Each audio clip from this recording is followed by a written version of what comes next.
All right, quiet on the set. All right, gotcha. This weekend SEC football promo. Take 2. Hey there, ladies and gentlemen, boys and girls. It's your guy, Mr. Fingers, coming to you live from Zagnif Central.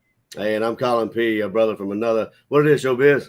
I will tell you what it is, Showbiz. You guys, welcome to this week's edition of This Week in SEC Football. But before we get started, do us a little favor. If you're watching us on the YouTube, go ahead and hit the like and subscribe button if you have not done so already. We appreciate you much. And if you want to be a contributor to the show, a little something to help the cause, right down there in the bottom, in the lower third, in the crawl, rolling across your screen is the address for our Patreon page. We got some great perks for those of you that are contributors and regular viewers of the show, because we appreciate you so very, very much. So, Colin, my man, I think it's time to get this show started. What you say?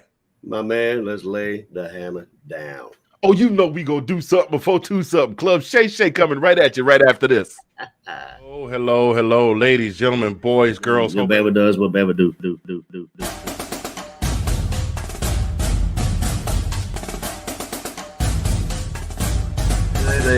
They were giving Alabama like Alabama was this, and Alabama didn't lose their 2 starters. Did not show up that day, Dude, or was it? You watch the same. It's offense more like I've noticed it's more of a passing. Hey, who knows? It might have been, might have not been. Who knows? But then again, that's why they call it football. I mean, Oh man, that's definitely going on the blooper reel. when you do that voice, I think of Norbert.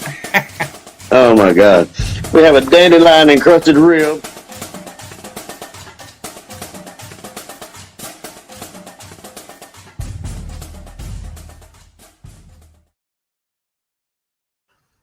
Hello, ladies, gentlemen, boys, and girls. What it is, what it T-I is. How you doing? How are you?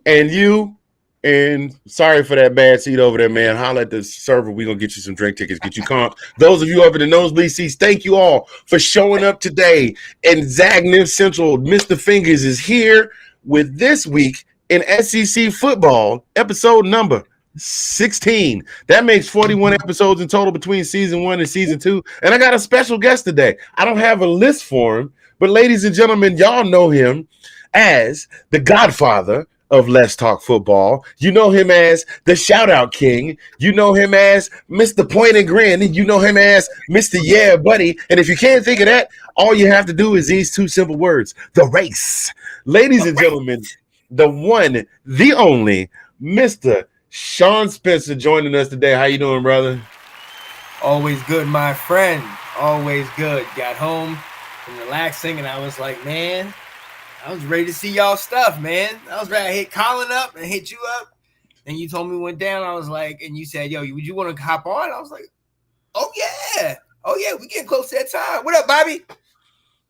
Yeah, the brother Bobby Willie's in the building. Look like that Key and Peele skit. Bruce Willie. We got Bob Willie in the building. I rode with my man Bob Willie. Yippee-ki-yay. Oh, anyway, let me stop playing because I go too far. I'm reeling it in. I'm trying to be good because Sean is like that one teacher that just look at you like this.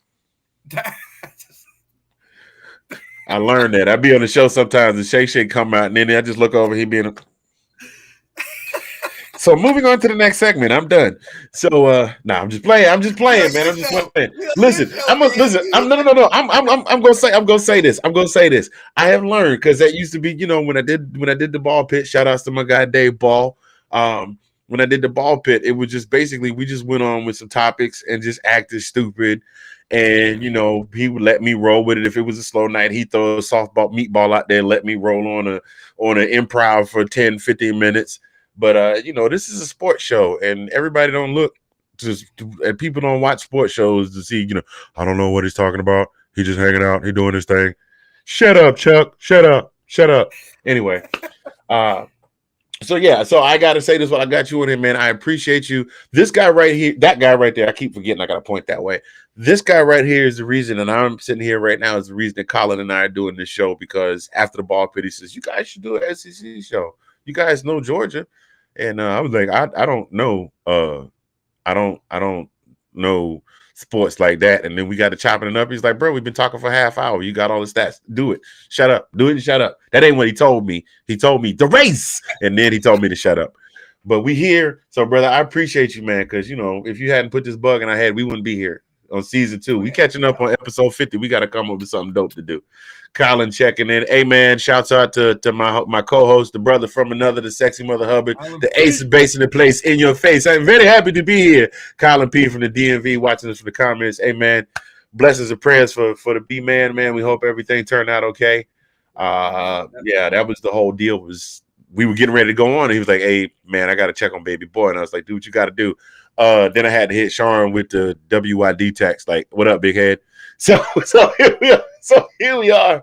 He gets a chance to show off his freshly saved dome, and I get to show off this dope apparel. Yes, sir. Yes, sir. Hey, you know what? I'm glad you asked where you can get this at. Why don't I tell the people right quick before we do? I didn't see the script. Let me go ahead and let the people know where to get this at real quick before we get started. Y'all hang tight.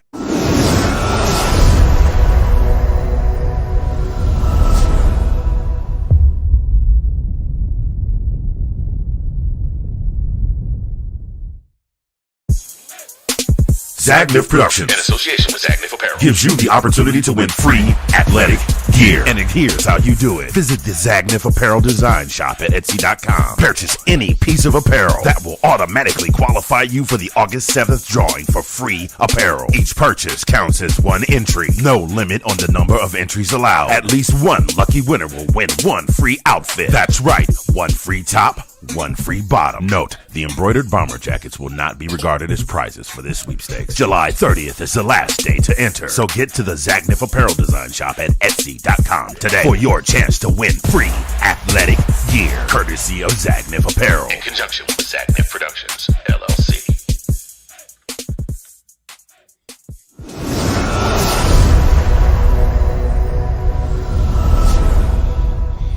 As our guy Sean Spencer would say, yeah, buddy, go on over there, hit the link. The sweepstakes is still going on till this coming Sunday, and any piece that you buy, even if you buy a hat, and the hats are the least expensive thing on the menu, you can like you're gonna eat it. The hats are the least expensive thing on the site. You buy that enters you into a drawing.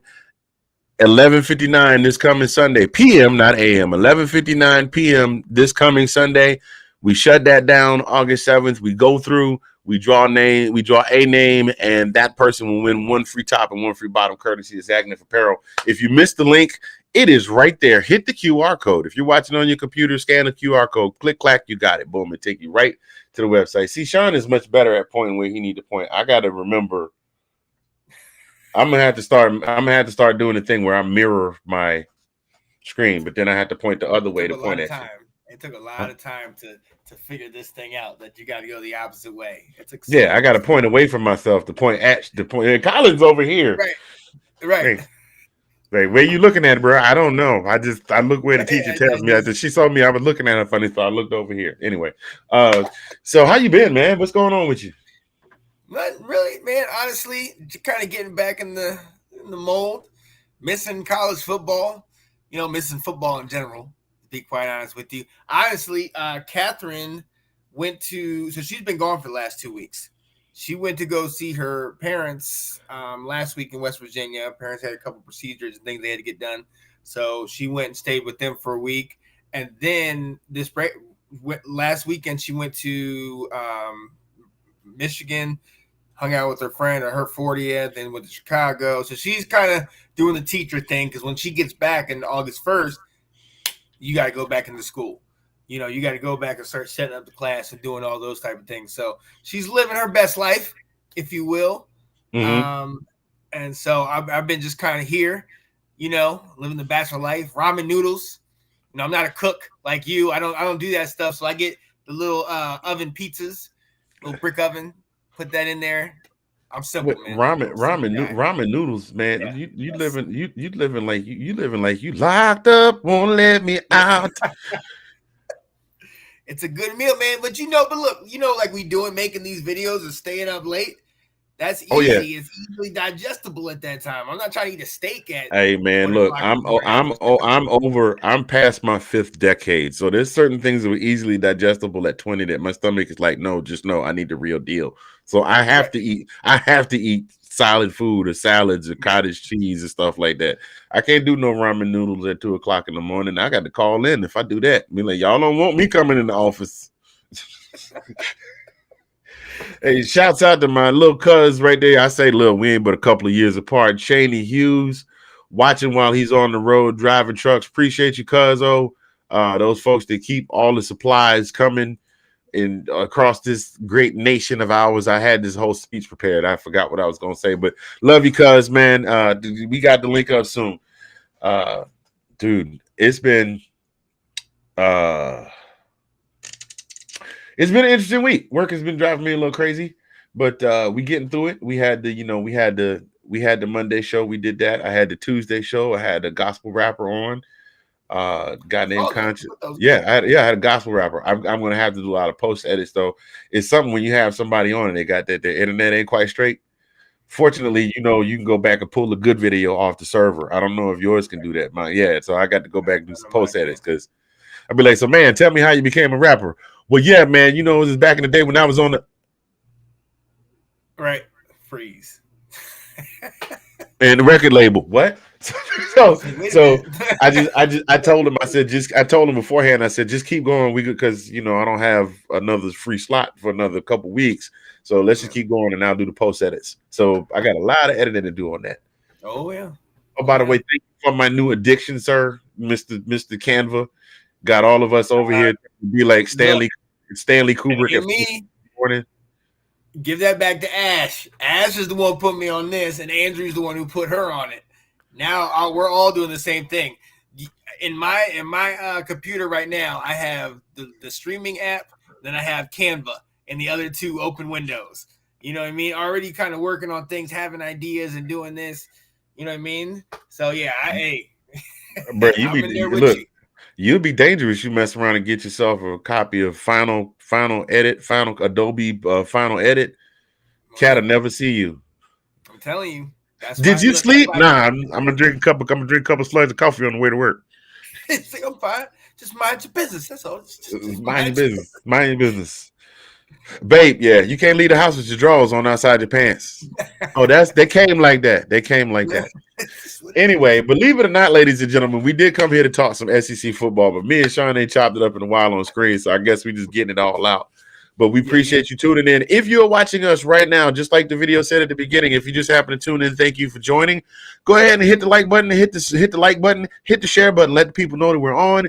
Hit the subscribe button. Even if you don't like what we're talking about, drop us a comment and say you guys are a couple of idiots. Everything helps the algorithm, and we appreciate you so very much. Thank you so much for watching.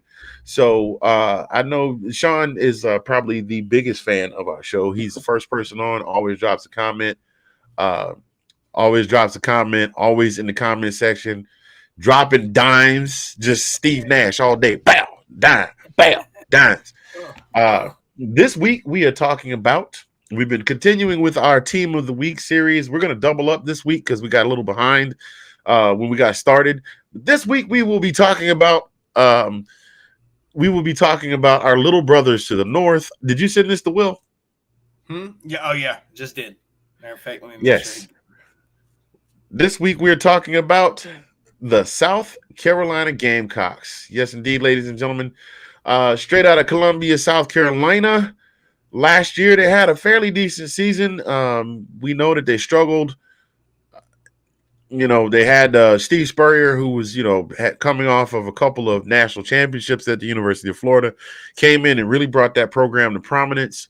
They actually became very dominant. They gave Mark Richt the blues. Like, Mark Richt could not figure out how to beat Steve Spurrier, either in South Carolina or on the road. He made them a team that was difficult to beat at home, with everybody waving the white towels and playing Sandstorm and all of that stuff. And then they had whiteout games. It's crazy. It's become just as crazy as any other SEC stadium in the conference. But then they took a little bit of a step back with Will Muschamp. He did garner some success his first couple of years because he still had some of Spurrier's recruits, but then afterwards, they started to have the decline.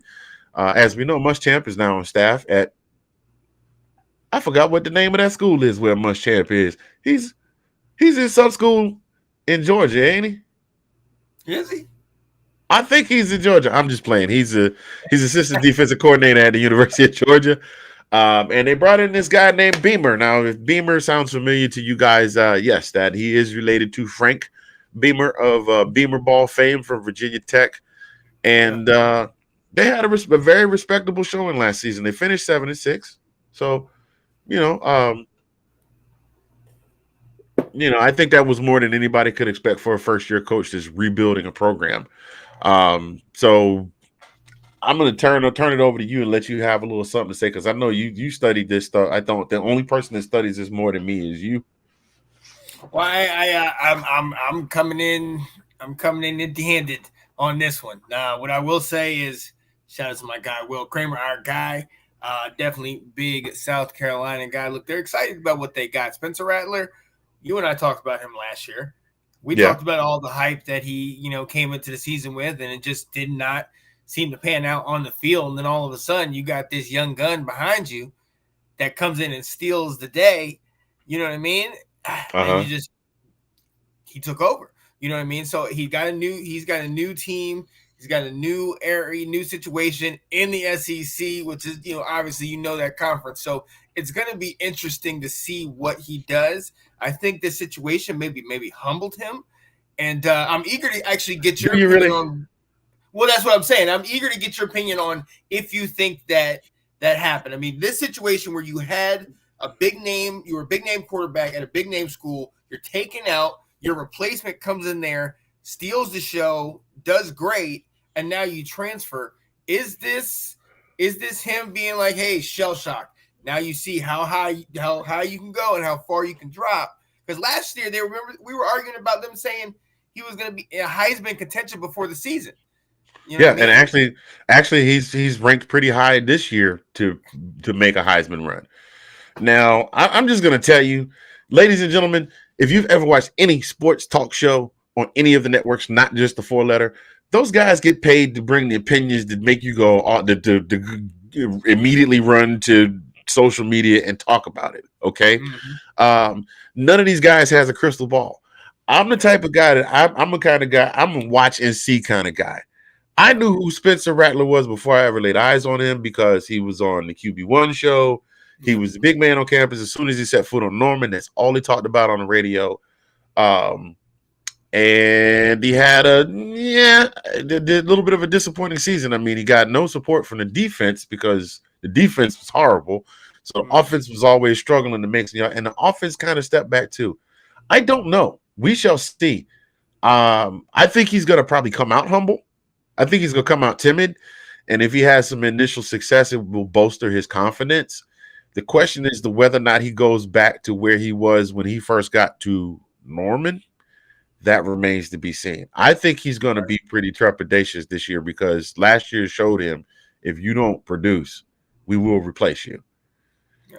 And Luke Doty last year wasn't bad, but he wasn't great. Right. So we shall see. I don't know. I mean, my jury's still out on him because their offense, South Carolina's offense was definitely more productive this past season than they have been in years past. Mm-hmm. Their defense wasn't half bad, but their biggest thing was conference games.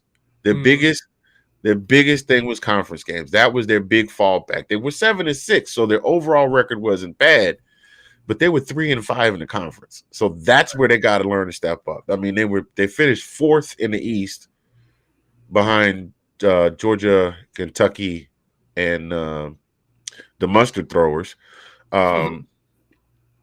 So, not bad. They're I don't know. Let me ask you a question. The 4-2-5 defense, what do you think about that?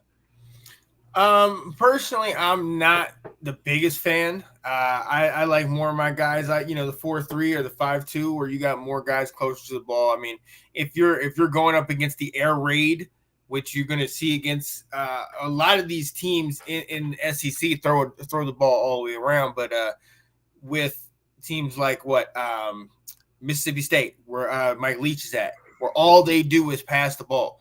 you're gonna need to have more defenders out there. So it can work. And look, South Carolina knows they haven't had the big name linebackers, or they've had a couple defensive linemen recently, but not the big name linebackers to really threaten and disrupt the run and threaten the quarterback. So you need to put as many guys back there as possible. And hey, we'll see how it works. I'm like you. I just don't know what to expect. I don't foresee the rise that we saw from like Kentucky. You know what I mean? I just don't think that they have the maybe, and more of that goes to Spencer Rattler, because I like you am not sold on him, and I'm hoping, I'm trying to be cautiously optimistic that things will change for him over there, but he's going to need help. He's going to need help from his running game, and he's got receivers that are coming back. So, we'll see if the team can get it done, but you're not getting any favors in the SEC. No, none. Especially not playing in the East, where now you have perennial powerhouse Georgia, who is now the returning national champion. You got Kentucky, who is rising to challenge for the king in the East. You got Tennessee, who you don't know Tennessee and Florida, that you don't know who you're going to get from season to season. You could get a really good Florida and a really good Tennessee, or a really bad Florida and a really bad Tennessee, or middle of the road. So, it's not going to be a cakewalk. It's definitely not going to be a cakewalk. Let me ask you this question. We're going to reel it back to Norman for a second. How much do you think of Spencer Rattler's performance last year was him being able to tell that the man that they don't speak of by name in Oklahoma anymore was already checked out in Lincoln Riley? I don't know, man.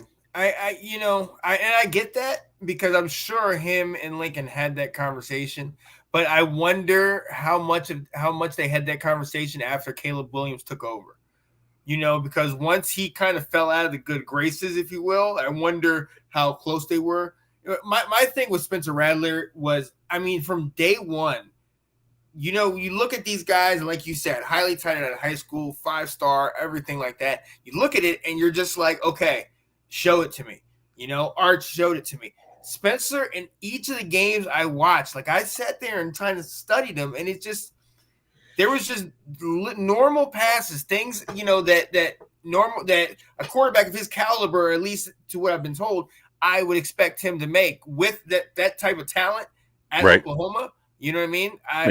Marvin Mims, come on, man. You had Marvin Mims and Hollywood Brown. His freshman year, he had Hollywood Brown to throw to. Right. I was more disappointed than anything else. And then when Caleb Williams came in and then was able to take over the position, because it's one thing if a backup quarterback comes in and saves the day in the big game. Okay, great. But then it's still the main quarterback's team. He just was having a bad game. Right. Caleb Williams took it and never looked back. And Spencer was just straight out into the doghouse. That says something that, you're not even – I get riding with the hot hand, but – there's just something in Spencer that I'm struggling to kind of get on the bandwagon with. And look, like you said, they were 7-6 last year. They're a struggling team, and in the SEC, it's going to be interesting to see what they do. Very much so. Very much so. I don't think they get any further. I think if they do advance, I think they'll get past Tennessee. They'll wind up third in the conference this year. Now listen to me already crowning Kentucky and Georgia, but we already know what kind of staff and what kind of roster Georgia's working with, and we already spoke about Kentucky, and Kentucky is fully reloaded from last season, just about with most of their weapons. Now on the depth chart over here from South Carolina, doesn't look like they're replacing too many starters. It looks like they're only replacing 3 starters on offense and 1 on defense, as far as the depth chart is concerned. But one of the things that gets me is you're bringing in Spencer Rattler, who's supposed to be who is this Sean Spencer guy? I was replying. Nate and Ash said, "What's up?" Oh, I thought you were just goofing in the comments. It's like, "Hey guys, what's up?" Like you were, because Colin does that to me every episode, and he does it at a different point in the show. And I'm like, dude, you're supposed to be paying attention. And I realized it was like when I was doing one of them speeches. So, what up, Big Nick? Yeah, I see everybody in there. Shouts out to everybody in the building. I see Nathan Snell, the king of late night. Actually, he's not the king of late night anymore. He's becoming the king of the king of the short form video. And I'm loving it. I'm here for all of it. He's doing the doggone thing. Shouts out to Ash from the Swinton Sunday morning with the Swintons. No, it's Let's Talk Football Sunday morning. What is the official name of the show? Let's Talk Football in the morning. Because it's like I give it a different name every time I have them on. But get back to what we were talking about. Because see, right back over here. The biggest thing is they are replacing. They're not very deep at wide receiver. Their depth chart, they got 6 guys. 6 starters, or the depth chart, they got the X, Z, and slot.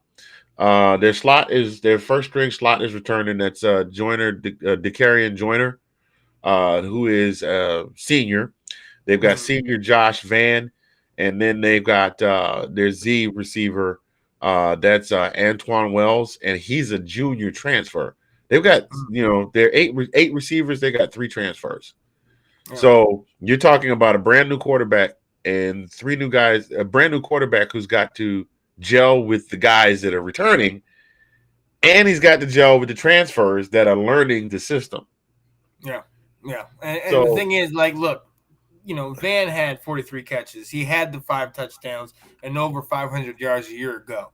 You know what I mean? So he is, some kind of a threat. And then you had, Joyner had, just 24 catches. These guys can build on this type of thing. But again, it goes back to your quarterback. And Nick, hey, you already know. What do you always say? At the end of the day, all the blame goes to the quarterback. And Spencer Rattler has weapons, man. In my opinion, he's got weapons. And yes, it's tough. We know how tough it is in the SEC.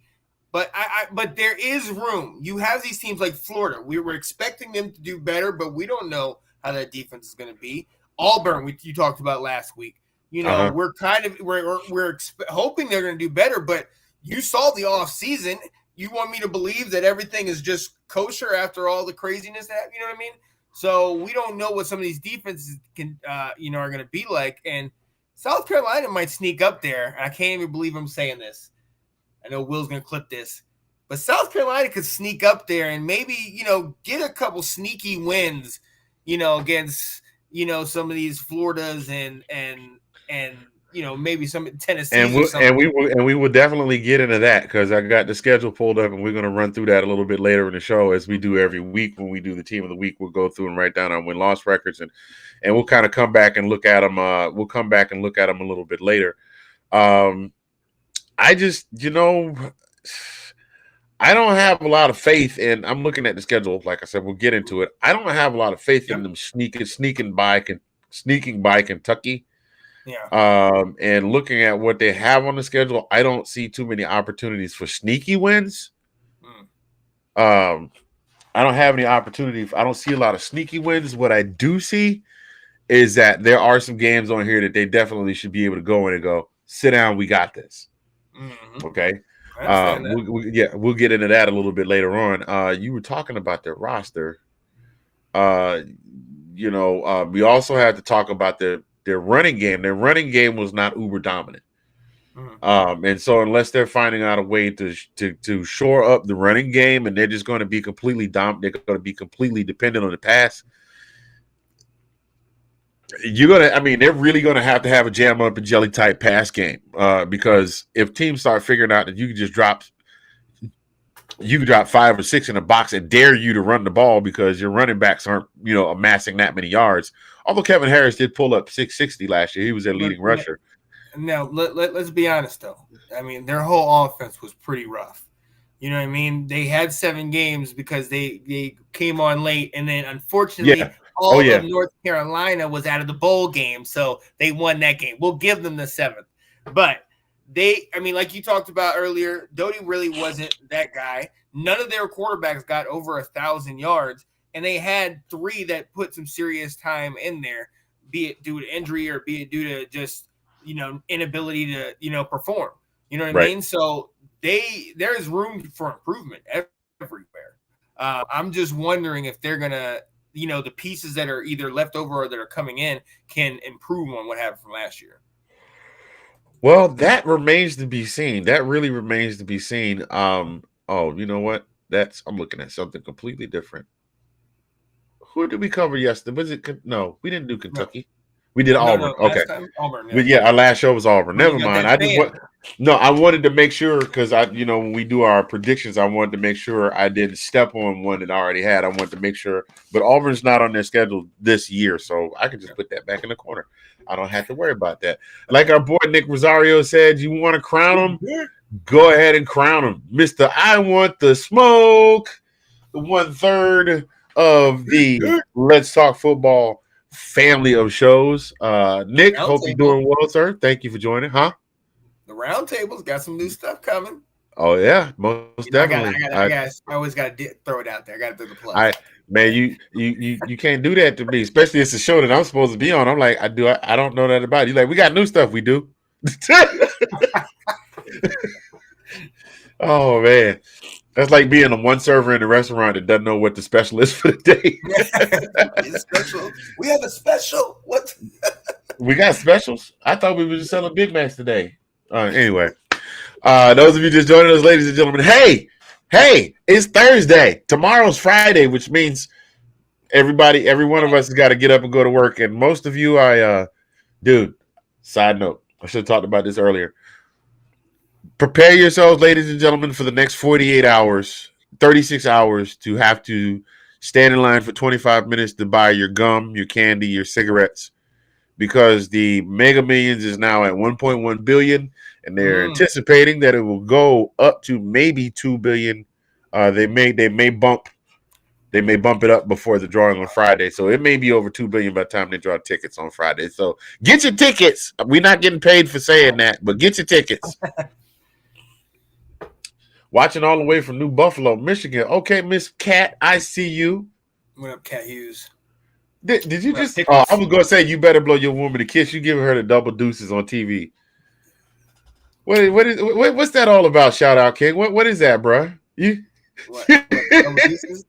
That was my number. That was my number in high school. It was 22. So okay, I didn't. Double deuce. Yeah. I didn't know what that was about. I thought you was trying to give it that new TikTok trend. You know that one.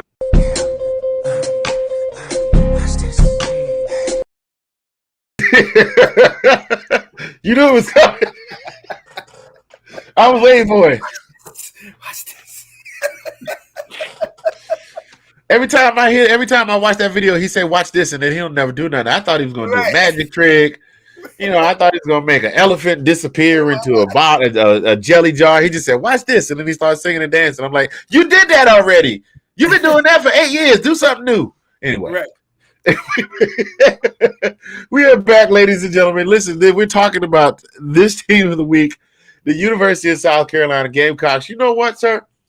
I think since you plugged your show, that here is a good chance to let everybody know what shows are part of the Let's Talk Football family of podcasts.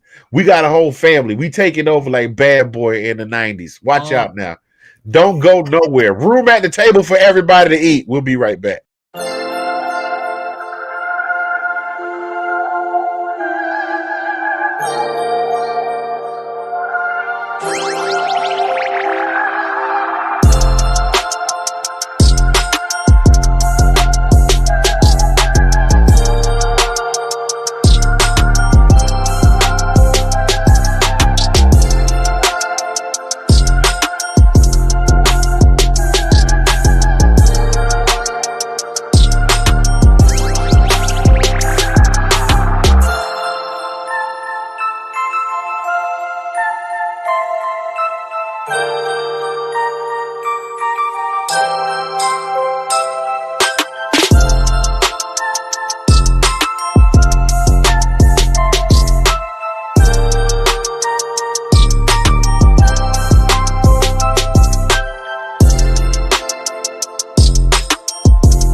Yo, real talk. These tracks on these transitions is dope. Like that's something I could just cruise. Like that track is just something I could cruise to in a car on a fall Right. afternoon through a field of sunflowers, like the Right. Hyundai, like the Hyundai commercial. Hyundai, it just means more. I mixed up the slogans, but you know what I'm saying. So that is definitely a dope lineup, ladies and gentlemen. I know you see a lot of the same people on the same shows. That's because we multifaceted like that. We can talk football cards, and we can turn around and talk baseball. And then there's for those of you guys that are like, I've never watched a show with all women on it. You might want to watch that show. Them ladies know their stuff, bro. I'm just telling you. The best one. That's the best one. They already set up for a couple weeks into the season. Yeah, they already doing their research. They ain't even we won. They already doing their research. They gonna come. You listen. I guarantee you put any one of those 4 women in a room with a group full of guys, and they get to talk football and stats and stuff like that. And then be like, "Yo, what y'all know about football?" And then have them start spouting off, and then each of them peel off into their own little look. You had Janae and Ash, like the Wonder Twins. They just hit you with the double duker on the Dallas, and then you got Kate that's got like all of the Michigan Wolverine stats plus every team Tom Brady has ever played for, dating back to like kindergarten. And I'm just saying like this, and then you definitely want to check all the shows out. But the ladies know that stuff. And then Delilah, diversity with Delilah. I know that's another segment on another show, but Delilah. She might, get a little happy and start laughing a lot, but homegirl knows her stuff. So don't sleep on the ladies' football show. Oh yeah, post show. Please believe it. So getting back into this thing, man. You know what? Let's see. I got some news here. Actually, this is sort of kind of breaking news. We're gonna break into what we're talking about. Just a week and a half ago, 2 weeks ago, all the playoff expansion talks just kind of came to a grinding halt when the SEC said they were not really looking to expand anymore. And then the Big Ten said that they were going to hold off on expanding because Pac-12 teams are like, ooh, we hope we get picked up by somebody. And Big Ten said, we're going to kind of hold off and we're going to wait and see what Notre Dame's going to do. And Notre Dame's like, oh, this means I'm holding all the cards. Y'all don't know. I got the big joker and the draw four and the draw four. So we got you covered. But the other issue that people were talking about, which was playoff expansion, the talks are open now. They're open again, and they're saying they're open to expanding to 16 teams. Cool. One of the stop gaps for the progress on this was the SEC commissioner, because he's one of the biggest proponents of, okay, we get it, conference champion or whatever, but I'd rather see the best number of teams in football versus the conference champions, because there have been some conference champions that they beat everybody in their conference, but then they show up and they get right. It comes down to any given Saturday. It comes down to any given, and now this gives more teams an opportunity to maybe have that one lucky game. I don't think if they're trying to do this to settle the debate of who is the best team, I don't think that's always going to happen, because you don't always have the best team win it all. I think you can go back to that year that, I joked last week or last show about it, and I apologize, but the Devontae Smith, when they beat you, I don't think they were the better team. I was diehard. My buddy's from Butts County, Georgia, and I was on the phone with him, and he almost wept that night after that. And I watched. I did a little bit. Yeah. I did a little bit. But I thought you guys were the better team. And there's a lot of times where I've seen the better team is not always the one that prevails or even gets to the big games. So this is an opportunity for a lot of the, I don't necessarily want to say smaller teams, but I want to say teams that maybe like last year at Wake Forest, that had Hardman that come in here, was, blew the top off the ACC, played big games, was able to, win the ACC championship. And then they get an opportunity. That passing game could go up against any team in the country. You know what I mean? Yeah, and if they get the right opportunity, it's very interesting to see. So where I stand on this whole thing with it. I will give you the perfect example, sir. For the last 2 years, for the previous season, the previous full season before COVID, during the COVID season and last season, up until about mid-season, one of the most slept-on teams in NCAA football wasn't the team we're talking about right now, but they were from the same state, the Chanticleers. Yep. And they said they had a game canceled. They said BYU said, we'll play you, thinking they were going to get an easy game. And they got. Matter of fact, BYU got again this year by the Chanticleers, I believe, or somebody else got by them. And they were one of the best teams in football. Yes, they're a smaller team. Yes, they play at a smaller conference. Yes, they don't have the same recruiting, but those guys were fundamentally sound and they played hardball. They showed up to play until the whistle blow with that intensity. See, the thing is, they're led by Grayson McCall, their quarterback. I mean, he had 27 touchdowns and 3 interceptions a year ago. You know what I mean? So this guy has been leading them for the last couple years. You've seen what he did against Zach Wilson. I mean, we saw that. They beat them. Right. He outdueled the guy that was drafted, second overall in last year's draft.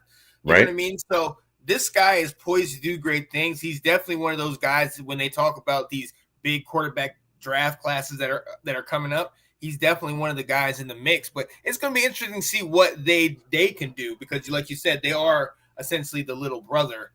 Right. They're not even a little brother. They're like the little. They're like the little second cousin. Yeah. So it's like but the thing is, I would rather see a Coastal Carolina, or a Cincinnati. Like with Cincinnati took Georgia to the wire in the Peach Bowl. You understand what I'm saying? I want to see those teams. Don't get me wrong. I would love to see Georgia win a championship every year. And you know what? Whenever an SEC team wins the conference, even if my team's not playing, unless it's Florida. Just saying. I to see an SEC team win and then go SEC. Vandy, please check in. We just want to see you win just one time, so y'all can get some bragging rights. But at any rate, that's all well and good, and yeah, it's great for ratings. But you know what also is great for ratings? When you see a team that's not supposed to beat the juggernaut, take them to the wire. For reference, see Auburn versus Alabama, Iron Bowl 2021. 4 overtimes. Huh?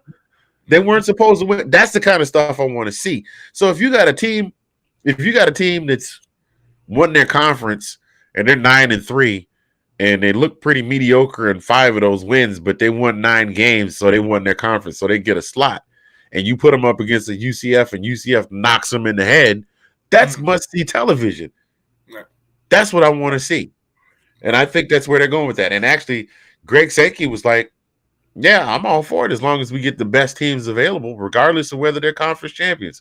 And for a conference commissioner to say that is telling to me as to how badly I mean, because the Power 5 conferences are going to make their money anyway off the TV deals, off the TV deals and the revenue from sponsorships.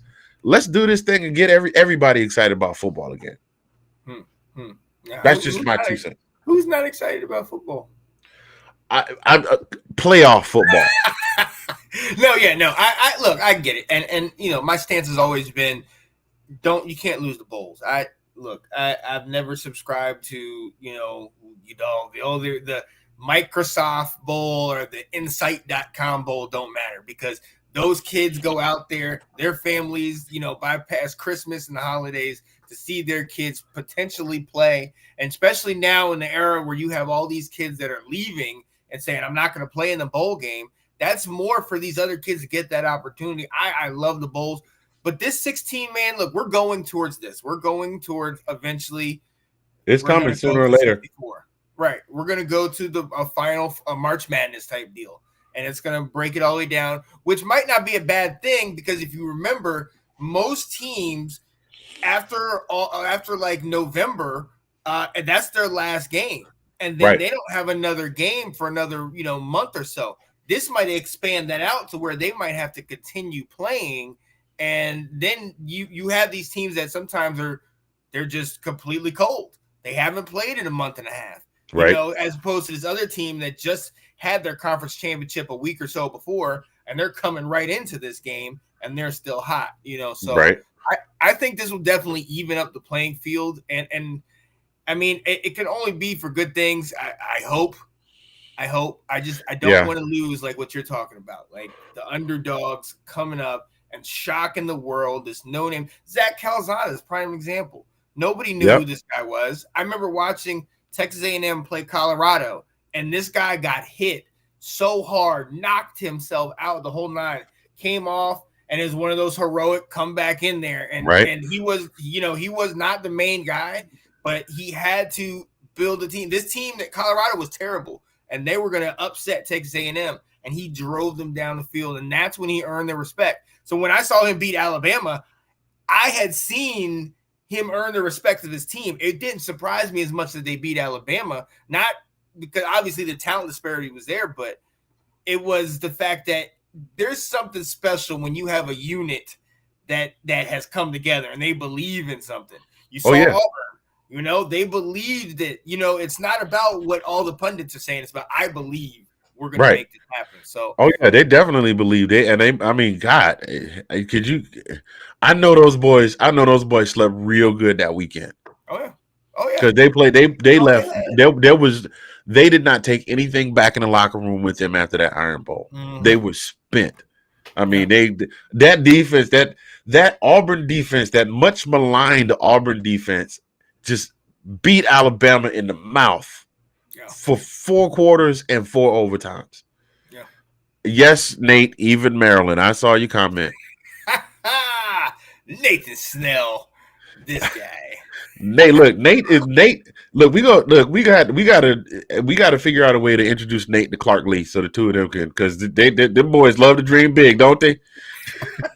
I can beat Mike Tyson. Yo, shout out to Nate this fall, man. Nate's gonna be a part of he's gonna be the Maryland insider. So he's gonna try to tell us about Talia. Nate, I got to get with you, man. I got to figure out how to get on the inside too. So we're gonna have to wrap. I got something coming your way in the email a little bit later too. We got a question that I can't pull up because for some reason I'm not getting the Facebook poll. But Colin says, what toll do you see it taking on teams like Bama, Georgia, Clemson, etc., playing more than the 2 playoff games?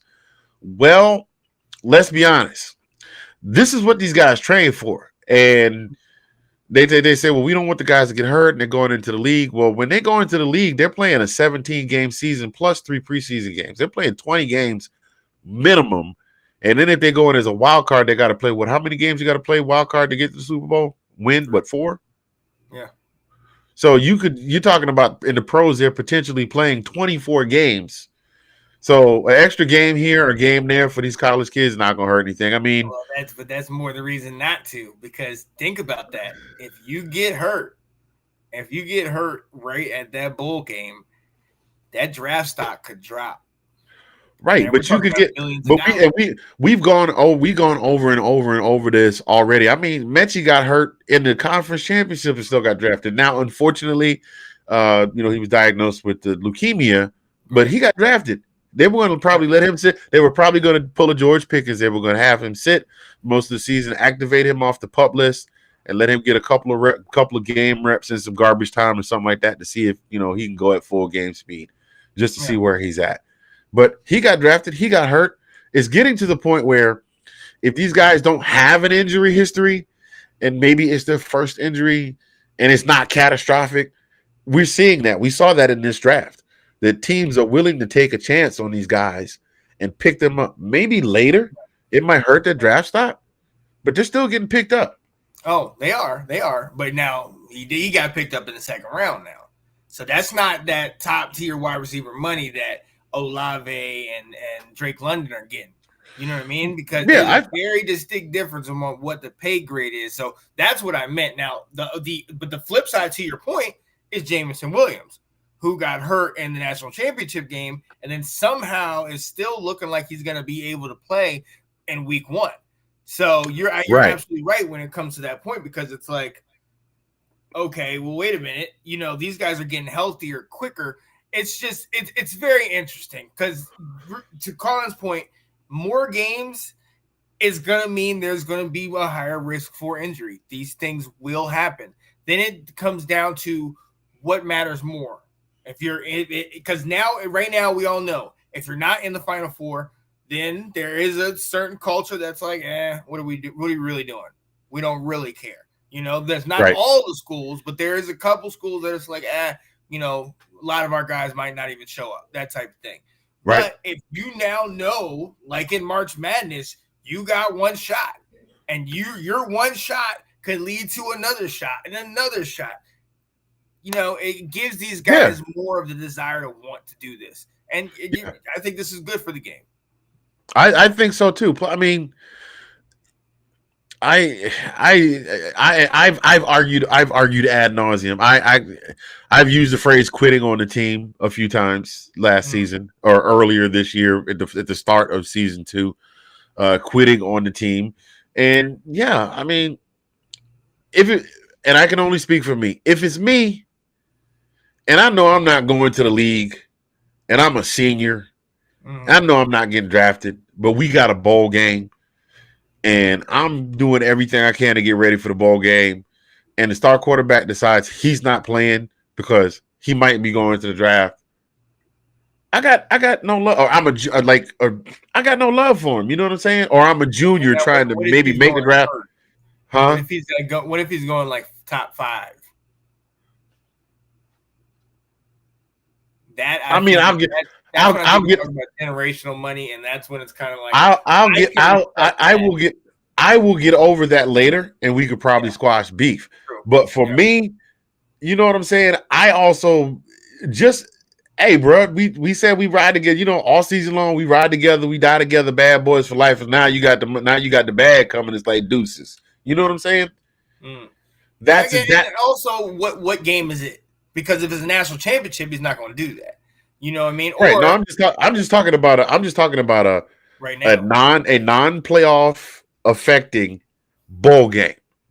Oh, maybe even a New Year's Six, because you see a lot of dudes opted out of New Year's Six bowl games. Yeah. They got New Year's Six bowl games they opted out.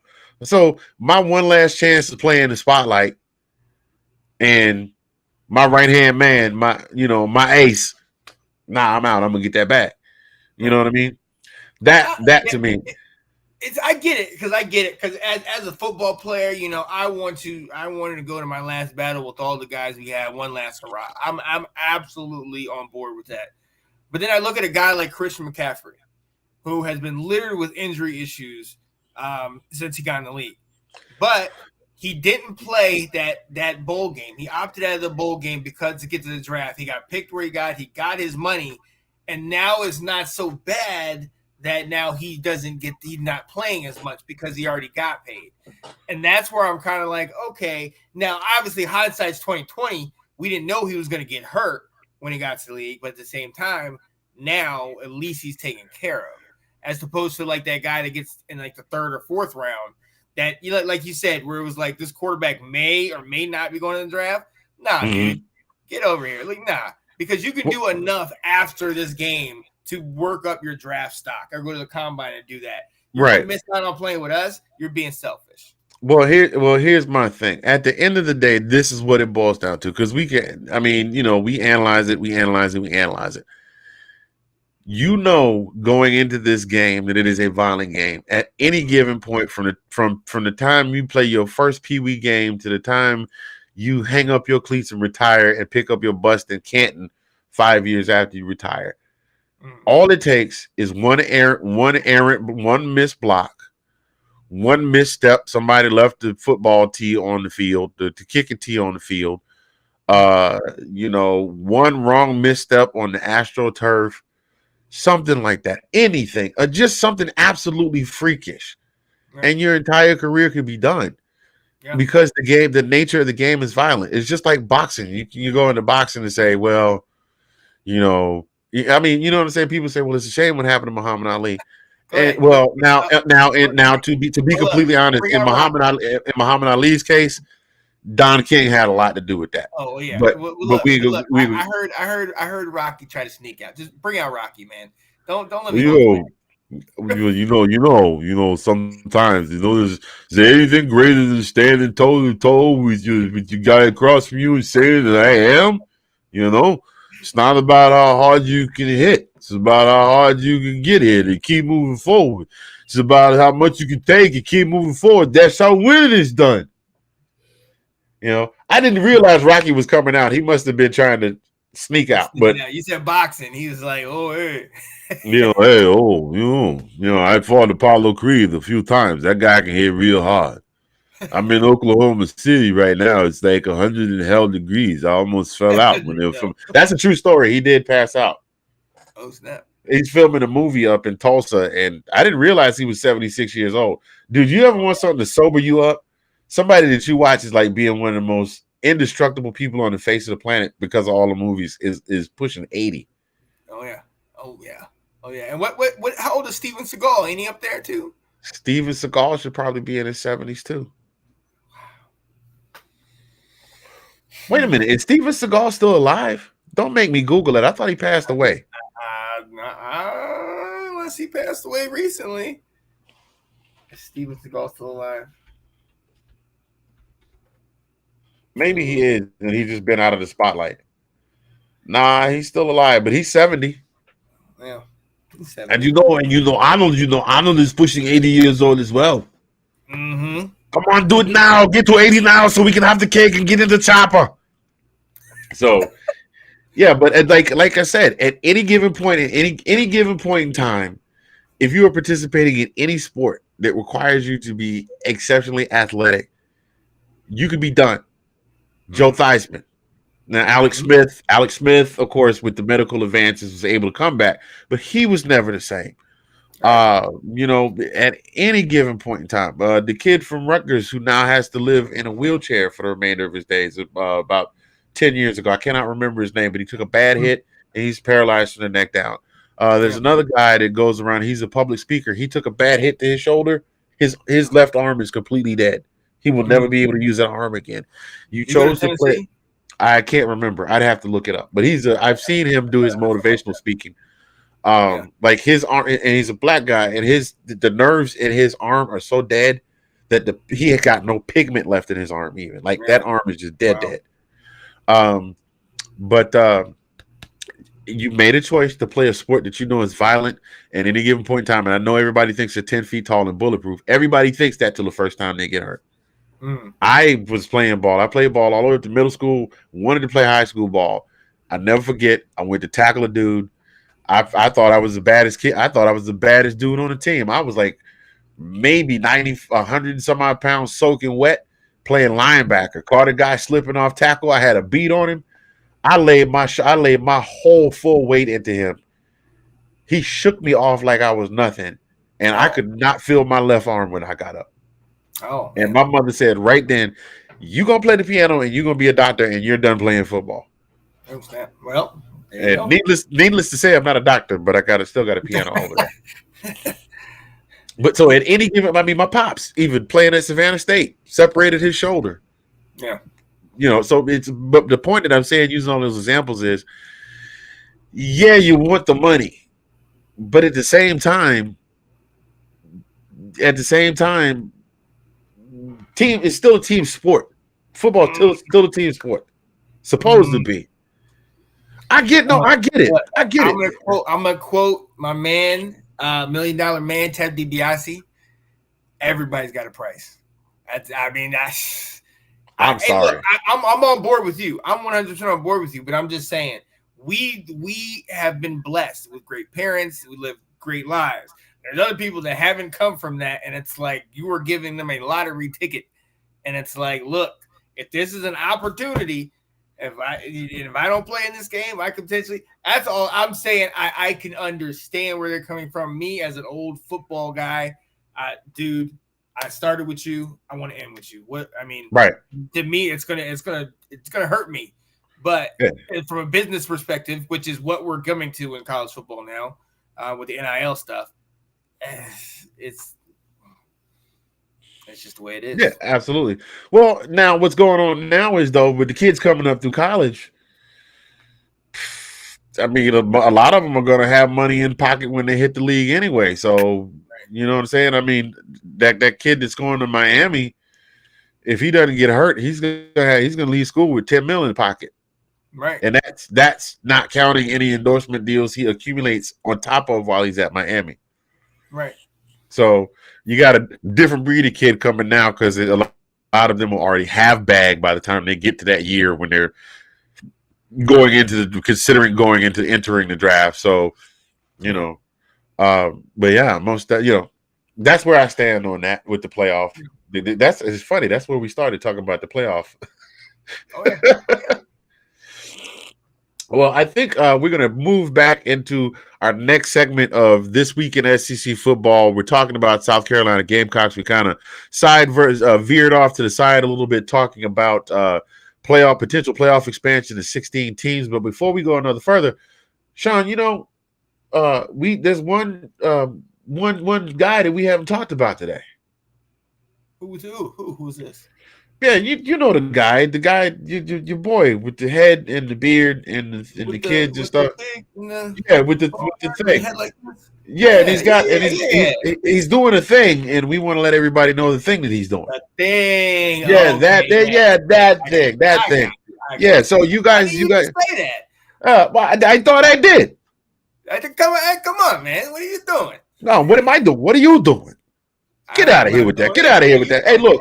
You get out of here. Hey, listen, I'm gonna play the thing. You run grab the prosciutto. We'll get together. All right. You guys stay put.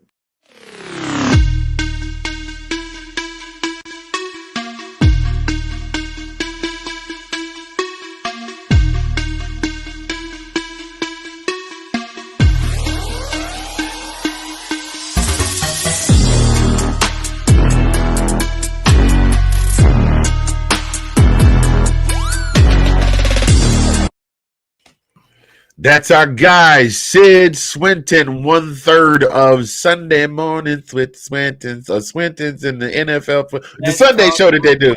In the morning. Let's talk football in the morning. I'm going to learn that jingle. See, I got the other one stuck in my head. Mrs. Swinton's Pop Quiz. That's the one I got stuck in my head. But Sid, Ash, Sean, they come on. They talk football. They pick a team or they pick a topic. They talk about that. They get the pop quiz at the end of the show, the morning vitamin. Great show. Sid is turning into a football card guru. You need to get at your boy at Squid Rips Cards on TikTok. He's live twice a week. He's live right now. Oh, my bad. Hey, shout out to my man Sid live right now on TikTok. So you guys leave here, go over there and holler at him. But you can even flip channels like me on Saturday watching college football because I only got give me some cards. Give me some Washington cards if y'all do. Okay, that's my guy. That's my guy. You need a Timmy Smith card. Do you have one? 2,204 yards in the Super Bowl. Still, to this day, the most rushing yards in a single Super Bowl game. Oh, man. My God. I think that's a record. I think that's a record that's going to stand for a long time because a lot of teams are not run heavy anymore. They're not running. Right. You're absolutely right. Unless you only Derrick Henry or Jonathan Taylor, one of those two guys in the Super Bowl. Yeah, because those teams aren't getting to the Super Bowl. Even if Dallas makes it to the I couldn't even get it out.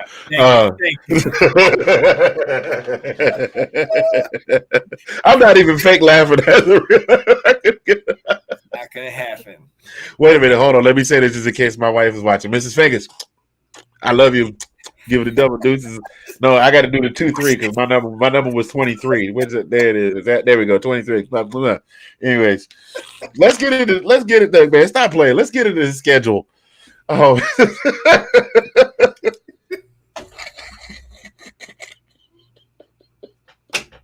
We want Dallas. Right. Let's go. Oh, ladies and gentlemen, Mr. Fingers will be sleeping on the couch tonight. Anyway, the 2022 schedule. That tickled the hell out of me. That's just funny for some reason. Oh my God. I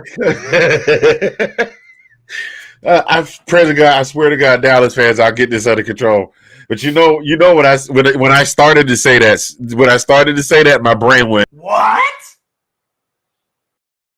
Okay. So the 2022 schedule for the University of South Carolina Gamecocks, fighting out of South Carolina, Columbia to be specific. Their first game is September 3rd at 6:30 p.m. at home versus Georgia State. That one is a win. What you got? I think it's going to be closer than people thinking. I think it's going to come down to the wire, but I think South Carolina could pull it out. But I would not be surprised if Georgia State doesn't pull off the upset. But I don't think that's going to be indicative of South Carolina's season, but I'm going to give them the win. I'm giving them the win. Okay. Yeah, Georgia State has been known. Georgia State has for a long time been known as being the team that people book for their season opener. And Auburn found out the hard way last year. You might have. That's what I was about to say. They almost got Auburn last year. So I all right. almost feel like South Carolina is almost like what Auburn was from last year. You know what I mean? With the Bo Nix and you didn't really have a direction. You don't really know where the strength is coming. So, yeah. Yeah, absolutely. Let's see. Game 2, September 10th, 11 a.m. Wow, 11 p.m. That's a late SEC game. 11 a.m. In Arkansas versus Arkansas. That's an L.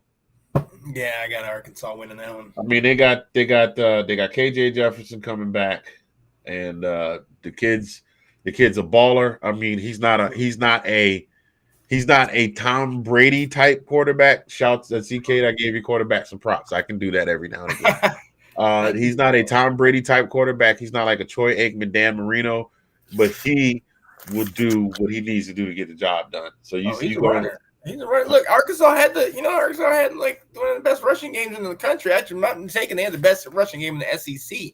Arkansas runs the ball. And KJ Jefferson is one of those that gets it done himself. So yeah, I don't see South Carolina. I don't see them doing it in this game. The next game they're going to play some team up near Atlanta. They bark a lot. That they're playing it. Oh no, I'm sorry. Georgia is coming to South Carolina. Ooh. Oh wow. Georgia in Columbia? You know what? I think Georgia owes Will Muschamp one. I think they still owe him one. So I'm coming. I got Georgia coming with the win on that one. Yeah. Oh yeah. You too? I'm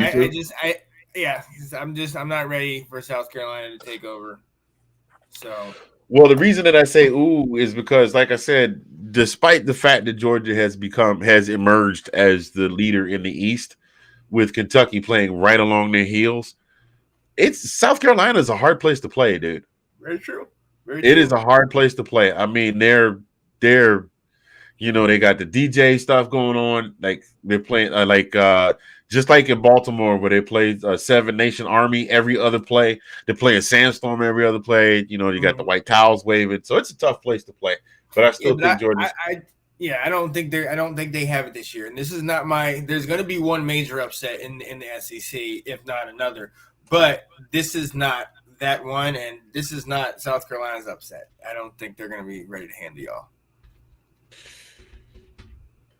Yeah. I don't see that one happening. I don't see the returning champions giving that one up.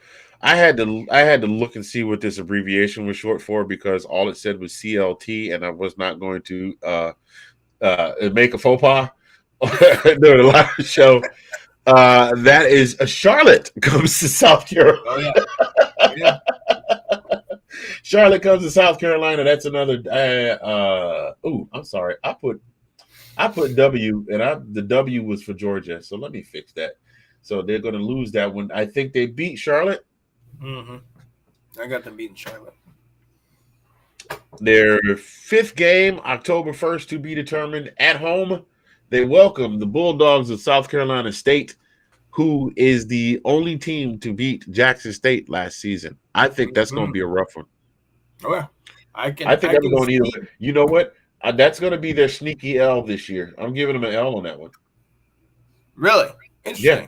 I think they're gonna run with them. South Carolina State. I definitely think, and I do think they might even go into the fourth quarter with the lead. I'm gonna give that one to South Carolina. I think they'll get it together close to the end, but I absolutely agree that I think that South Carolina is going to be a force to reckon with this year. Yeah, South Carolina State's no joke. They would, like I said, they beat Jackson State in the conference championships. Not only did they beat them, they whooped them. Right. And Deion and the boys was whooping everybody all year, and they just got embarrassed. South Carolina State was like, "Thank you, I take the conference trophy." Let's see, October 8th to be determined. They will be playing in Lexington against the Wildcats of Kentucky. That one is a loss. Yeah.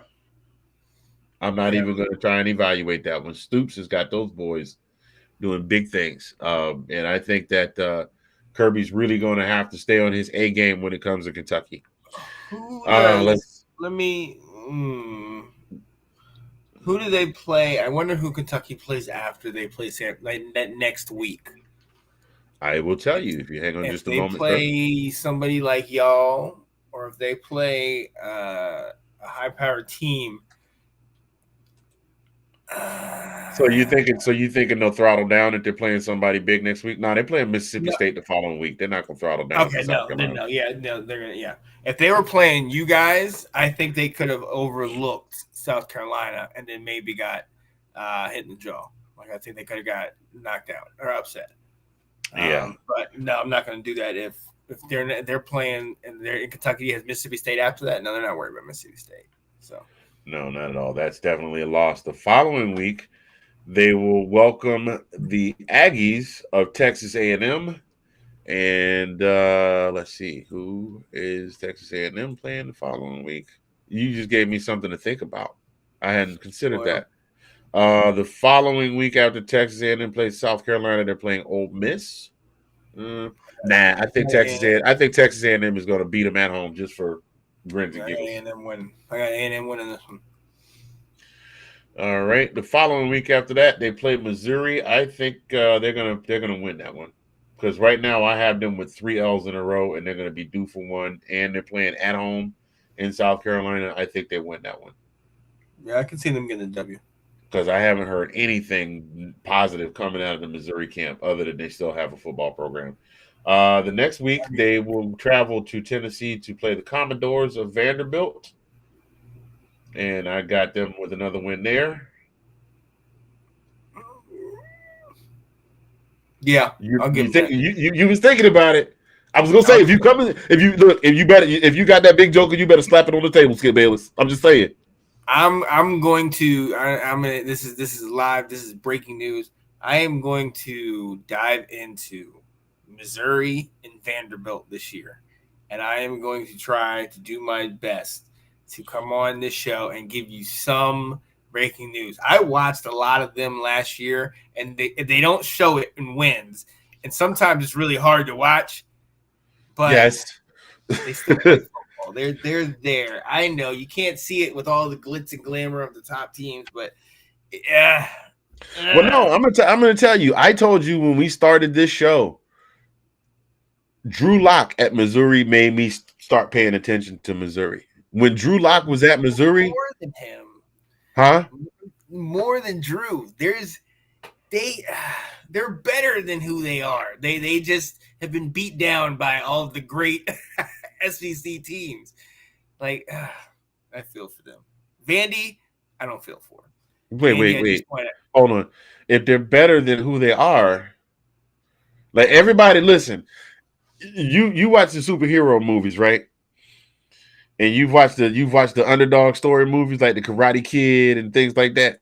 Mm-hmm. Anybody in those movies, every example that I've seen where somebody is better than who they are, they always find that person and they always wind up coming out on top. I know that's Hollywood cinematic action, but I'm just saying you would think at some point that Missouri would have found the Ginsu bean or Pikachu ball, Pokeball, or a can of spinach or something. You understand what I'm saying? I agree. I absolutely agree. I have to be completely honest. Of all the Missouri football that I have watched since I have really been really watching SEC football, the best quality of football I saw. Now they had some show out moments this year too. I got to give it to them.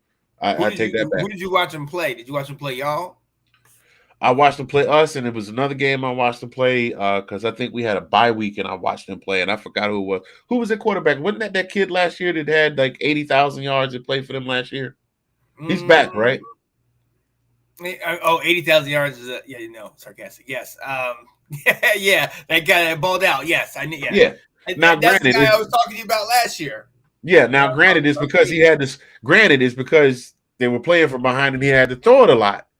But if you're throwing it a lot and your guys are catching it a lot, that means you got something good going on there in that program. Yeah. But at the time when I was really watching them, when we would play Missouri, when Drew Lock was there, they really had a solid squad. Now, granted, Georgia had not found that championship rhythm yet, and they were working their way there. But boy, they were giving us the business. I held my breath every time we played Missouri. I've been saying that, and I'm gonna keep saying that. Let's see. So you going to go ahead and stick with the W against Vandy? Yeah. I can't. You like I can't do that to myself just yet. It's not. I Yeah. haven't jumped off deep end yet. No. So, Yeah, you man. be on here doing a next time you on here be doing a Chad Dukes rant. South Carolina and Florida on the 12th. What is your faith in Florida this year? That's the question you got to ask yourself there. Look, Richardson, I'm all behind now, especially having this be his year, his team. I've been watching the spring game and a lot of his interviews. He seems to be very focused. I can't remember who said he's been in touch with. I know he was talking to Tebow, both Florida guys, and just kind of getting in the flow, figuring out what it means to be a quarterback at Florida, at that prestigious university and whatnot. So I'm eager to see what he does. I mean, this guy balled out on the ground and in the air, but it doesn't show as much in comparison to the other big name quarterbacks in the SEC because he had to split time. And I think that whole little 2 quarterback system, like we've talked about, was a detriment to his growth and a lot of things for him last year. Well, not only that, I don't know what kind of blocking schemes they were running down there. He didn't really have a whole lot of support, which was part of the reason why he spent the bulk of the season running. That's why he had so many yards. He was running for his life. Yeah, and they definitely designed a lot of that after a while to more of that read option, more of that quarterback ISO. Where he's just essentially he's the wildcat and he's just running with it. But a lot of that is like you said, they lost Pitts the year before. They lost Kadarius Toney the year before. You know what I mean? They lost a lot of their weapons. So last year, they were trying to, patch it together and it was not working. So this year I'm optimistic to see what he can do. I just don't know what kind of help he's going to have. Because he lost pieces. So where do you think that puts them for this game then? I still have them getting the W. You still have Florida. I got Florida. Okay. Yeah. That's I keep wanting to say but the thing is, every year you hear the analysts and they got this piece and they're doing this and they're doing great things, and then when pad on pad comes and it's like, well, meet the old boss, meet the new boss, same as the old boss. Right. But we shall see. The following week, South Carolina welcomes the French's Mustard Flagstoners, the Tennessee Volunteers, into Columbia, and I don't know what kind of faith I'm putting in Tennessee. This is a late season game. I think at this point, Tennessee, whatever boondoggle comes out of the woodwork, releases itself from the tree of the dead and goes around Sleepy Hollow looking for heads to lop off, will have come out, and Tennessee just had a bad history. They get a great start, and then all it takes is something errant, and then they just go in the toilet. I don't think they recuperate quite yet. I think that this is going to be another late season. I can't believe we lost this game. Lost for Tennessee. So I'm going to give that one. I'm going to give that one to South Carolina. Oh, okay. I got Tennessee in that one. You got Tennessee. Okay, and then they're going to close out the season, of course. The Gamecocks versus the War Eagles in Clemson. I'm going to just go ahead and give that to Clemson. I mean, I got Clemson winning that one. I don't think they're improved that much. Yeah, no, Clemson. Look, even with the struggle of DJ Uiagalelei last year, I mean, they were still 10-3.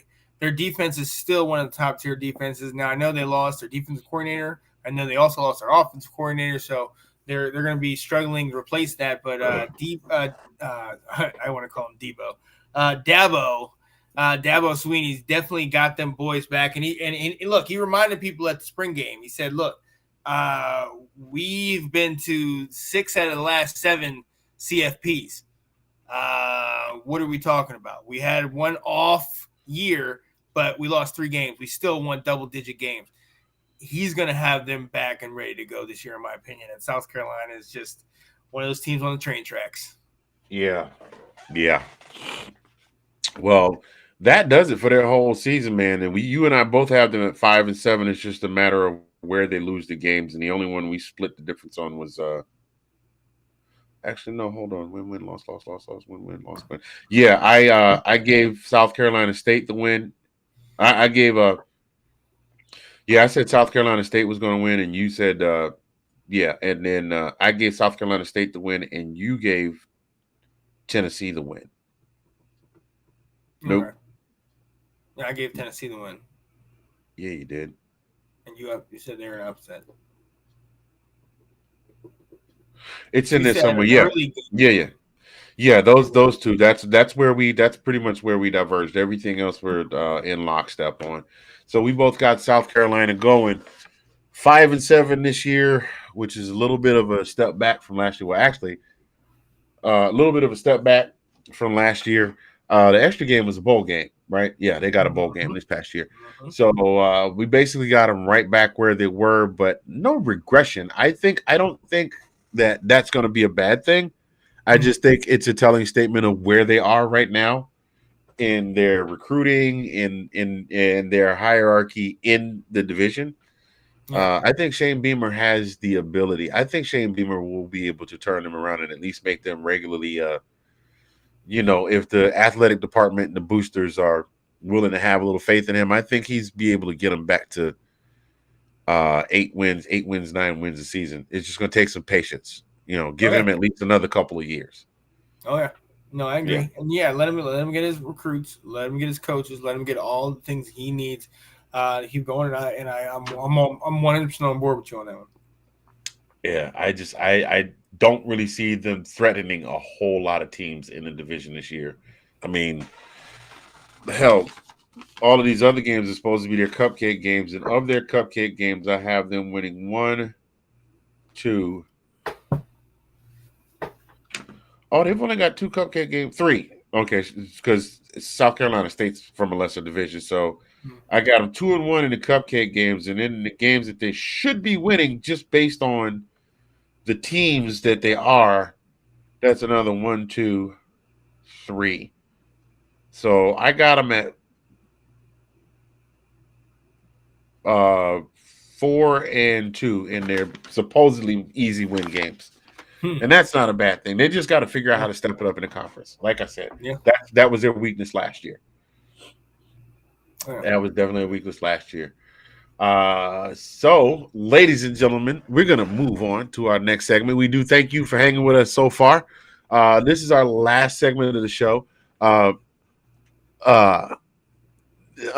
Unlike everybody else's show, this is not everybody's favorite segment. But it's our last segment of the show. We're working on it. We'll get it there. We're working on it. We're going to get it there. The 2-minute warning. And, Sean, I'm going to take it. I'm going to send it to you first and let you kick us off with your 2-minute warning, sir. I don't know. Let's just put the best foot forward. You know what I mean? We both come from, 2-parent homes with, parents that, instilled in, the value of being a good person, treating people respectfully, loving the Lord, and, knowing your heritage, knowing your people. Just, really, honestly, man, just put the best foot forward. Be the best you that you can be. You know what I mean? Even if nobody else likes you, when we live in the clickbait age and the age of the likes and the shares and the subscriptions and all that nonsense. Do this as if you're not getting any kind of attention. Do this as it's only you and the camera and the reflection in the camera. And just do the best you can do. I don't want to be cliche and, dance like nobody's watching, do all that. No, just put out your best foot.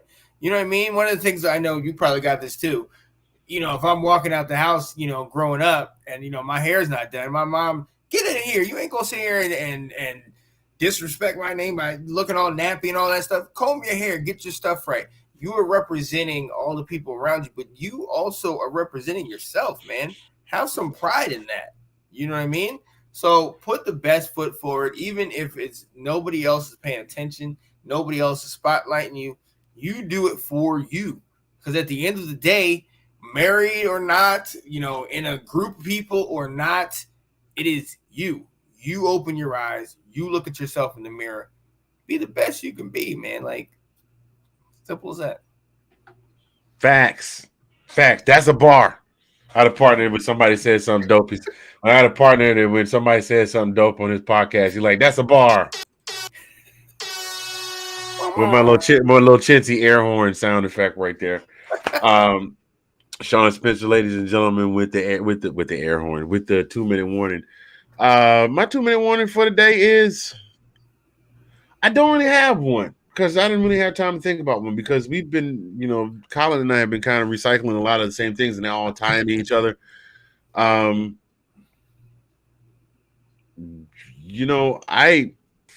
2-minute warning, as a parent, okay, because I have 4 offspring. They are currently 26, 25, 22, and soon to be 21.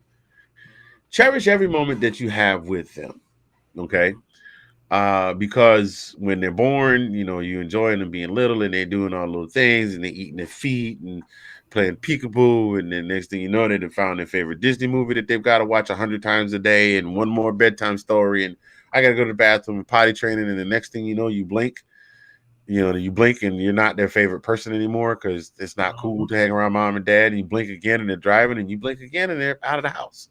Yep. And then the next thing you know, you're looking to just to spend a little time with them. Like I don't get to talk to my 2 older boys very often because they're both a couple of hardworking young men. But I cherish just 5 minutes, 10 minutes to just hang on the phone with them and talk to them. And when the youngest comes by the house to hang out with us, and we'll something as simple as sitting down and playing Trivial Pursuit on the Wii, or maybe a game of chess, or just a car ride with my daughter, just going to pick her up from work and riding with her and us just being silly in the car. And she sent me a video yesterday, the video I posted yesterday, the 2 guys dancing like twins. She's like, "Them boys bad, ain't they?" Them boys bad. I said, "How do you do that?" I've been watching them do that. I've been watching them dance. Yeah. I felt I'm sidetracking for a minute because that's what I do. Somebody turned me on to them right after Michael Jackson died because they did this whole Michael Jackson tribute, and the video went viral. Yeah. And I've been following them ever since. So that's roughly 13 years now that I've been following them. Oh, wow. And I have never ceased to be impressed by their dancing ability. But that float that they both did was out of this world. It was ridiculous. Those of you that are connected, listen, look up. I'm not even going to try and tell you where to go find it. Just look up Lay Twin, LESTWINS. Yes, not know in English is or American as we like to call it, is LAY. No, it's not for those of you that are sitting home drinking a beer going, "Oh, I'd love to." I'm not gonna say that. Lay Twins, like French people, like lay twins. Okay, lay. They're phenomenal. But anyway, just cherish the time that you get with your kids because there's gonna be a time when they're not always gonna be around, and then you're gonna get to reminiscing, and you'd be like, "Man, sometimes wish I could get some of that back." Mm-hmm. Yeah. And they start singing "Cats in the Cradle and the Silver Spoon." Don't start with that, man. Look, I'm at that age. Okay. I get a little teary-eyed when I hear that song sometimes, man. It rings true. Because that's what I did when the kids were little. I worked. I mean, I might not have had a lot of money, but from the time they were little, because when the boys were born, I was in the Army. I was always gone.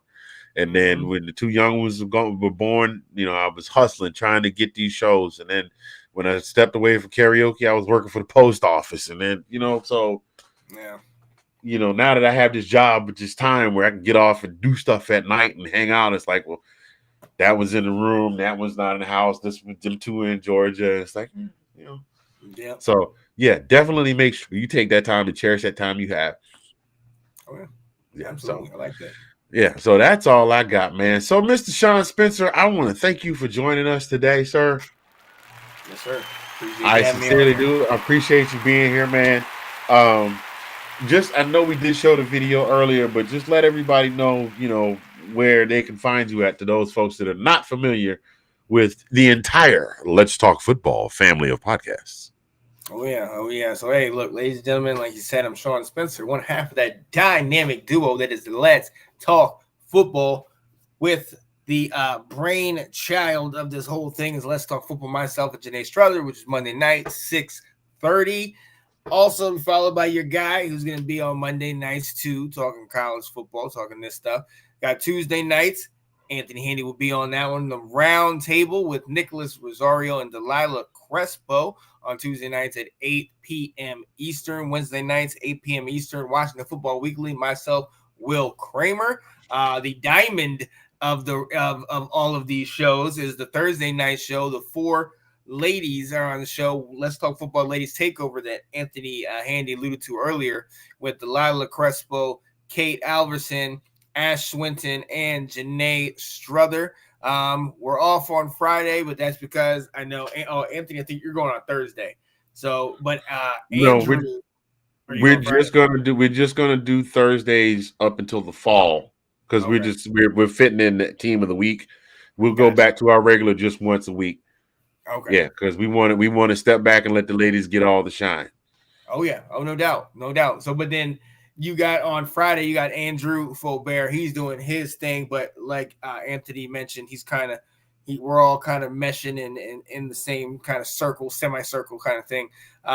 Saturday, let's talk college football, where we're going to do a lot of what Anthony Handy's doing, kind of touching on everything, previewing all the games, and then we're going to hit you back on, I believe, Monday or Tuesday ourselves, kind of giving you a recap and kind of diving into a lot of that stuff. And then Sundays, we got 2 shows. Let's Talk Football Sunday, starting at 10 o'clock, going until about 11:30, then or about 12, we'll see. And then from 12 to 1 o'clock is Let's Talk Fantasy Football with David Wright and the Swintons. The other one is with myself, Nicholas Rosario, Nathan Snell, and the youngest reporter in the game is Dylan Walsh. We got a lot of stuff going right now. We're doing Let's Talk Football season preview series, getting with a whole bunch of different people, kind of getting them in there. One of the ways that, I got you in on the draft, but one of the ways that I really got you kind of being like kind of an associate like with Let's Talk Football was doing the season preview series where we talked about the Falcons. That was just over a year ago. Like literally, I thought it was a draft show. That was the introduction of Uncle Shay Shay to the Let's Talk Football fans. We couldn't, honestly, to be quite honest with you, I don't know if I've ever told you this.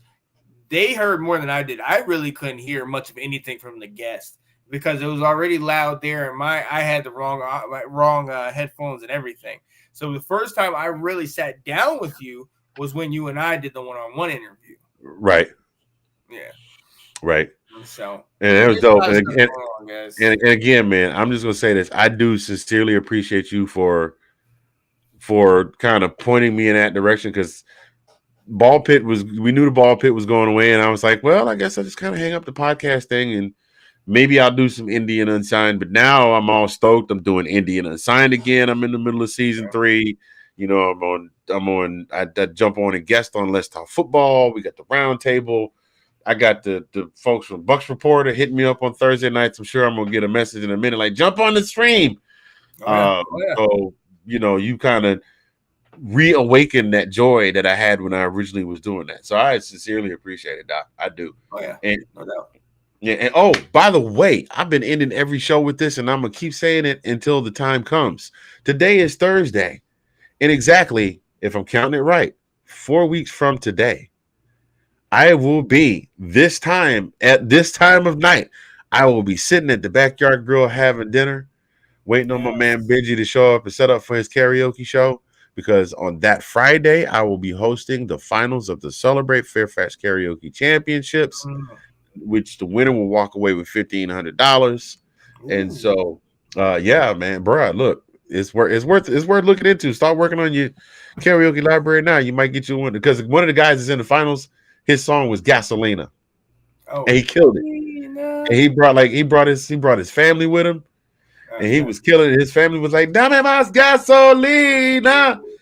So he did all right. That's one of our finalists. As a matter of fact, shout out to our 3 finalists: Mr. Kyle Wright, Mr. Bruno Espinosa, and Miss Ashley.